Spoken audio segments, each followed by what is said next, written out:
노라고 말하는 일본. 최근 미국과 일본 사이에 미묘한 기류가 느껴집니다. 원래 일본은 미국의 요구를 항상 수용하는 예스 나라였습니다. 그런데 최근 들어 갑자기 노라고 말하기 시작했습니다. 노라고 말하는 일본.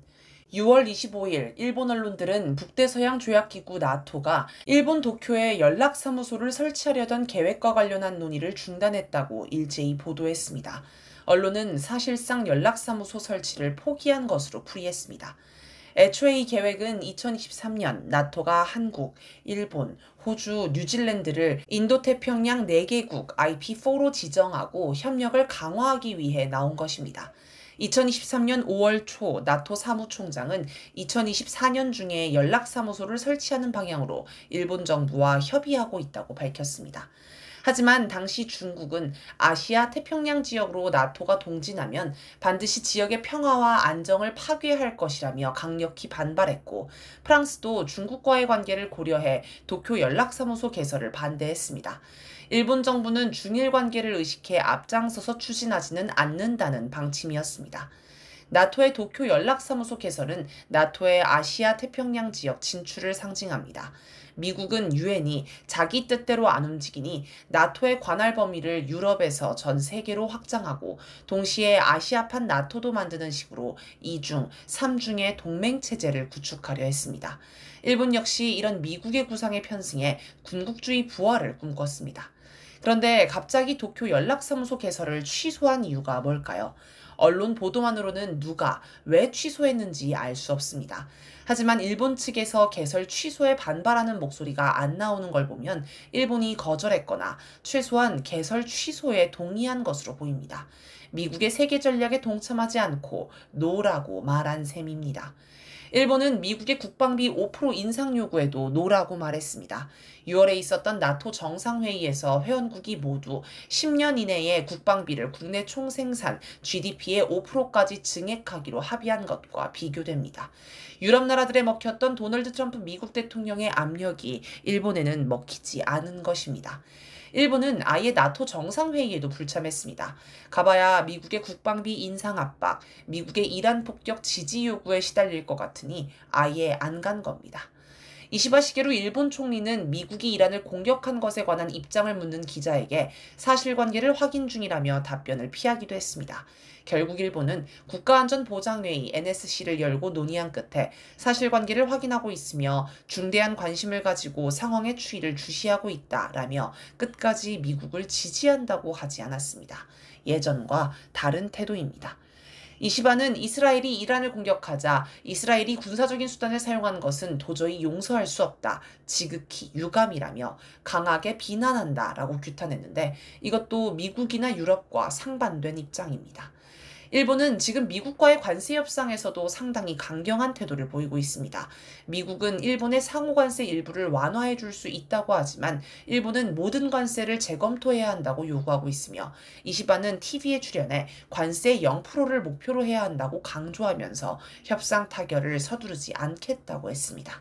여러모로 특이한 현상들입니다. 예스라 말하던 일본. 전에는 일본이 미국의 요구에 항상 예스로 답하며 순응했습니다. 그러면서 그 속에서 자기 이속을 챙기기 위해 약삭빠르게 행동했습니다. 예를 들어 미국은 오랫동안 한미일 군사동맹을 추진했는데 여기에 앞장서서 호응한 게 일본입니다. 일본은 한미일 삼각동맹을 활용해 군국주의를 이루고 동아시아에서 자기 영향력을 넓히려고 했습니다. 또 미국이 한미일 삼각동맹을 위해 한국의 한일 관계 개선을 압박하는 걸 이용해서 과거사 문제를 덮고 독도 강탈 야욕을 드러내기도 했습니다. 또 미국이 나토를 아시아 태평양 지역으로 확대하려고 할 때도 여기에 호응했습니다.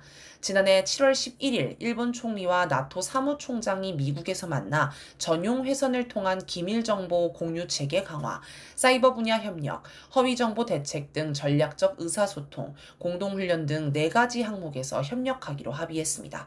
또 라트비아에 있는 나토 전략소통센터의 전문가를 새로 파견하기로 했습니다. 일본은 해상자위대를 대서양에 보내 나토와 연합훈련을 진행하기도 했습니다. 지난 5월 31일 싱가포르에서 열린 샹그릴라 대화에서 일본은 인도태평양 지역 동맹국 간 군사협력을 강화하는 오션 구상을 제출했습니다. 기존에 제시한 하나의 전구를 더 발전시킨 개념입니다. 이를 두고 중앙일보는 6월 3일자 보도에서 미국의 대중견제 올인 기조에 적극적으로 발맞추겠다고 나선 모양새라고 평가했습니다. 일본의 고민. 이처럼 미국이 추구하는 인도태평양 전략에 예스로 답하며 적극적으로 앞장서던 일본이 왜 노를 말하기 시작했을까요? 아마도 미국의 안보 정책을 따라가다가 뭔가 심각한 의문이 생겼기 때문일 것입니다.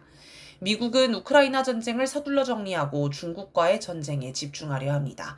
이 과정에서 우크라이나는 완전히 소외되고 있습니다.